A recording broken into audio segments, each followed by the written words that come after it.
The sound presentation of, of the drums has been something of interest for me for a long time. I mean, I started thinking about this when I was a teenager.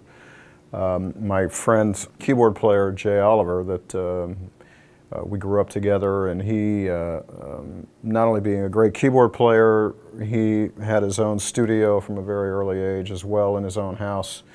And that was like a playground for us to experiment. And we started learning about how, especially for me, the drums were captured with mics and the relationship of the tuning and how that worked together in sound presentation and then, manipulation through processing and such.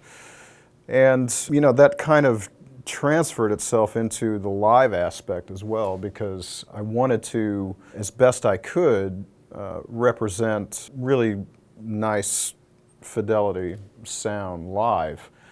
Because I remember later in New York, I would go hear, all these great bands with all these great musicians, and everybody's got amps, stereo guitar amps. Everything sounded like high fidelity, and the drums sounded like cardboard. I don't care what manufacturer they were, but when you're competing against amplifiers, it's it's an acoustic instrument versus an electronic reproduced sound.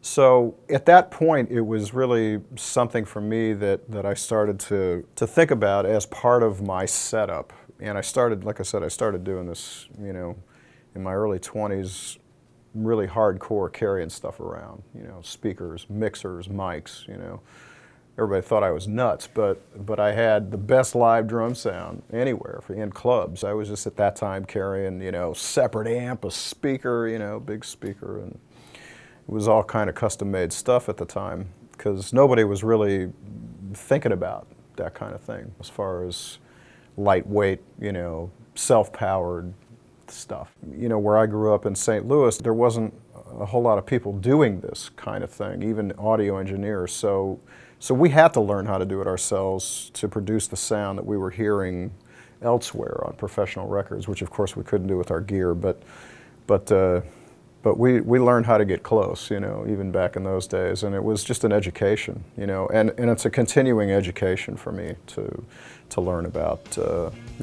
sound and mixing and the production aspect. It's almost as much of a joy for me as the playing part.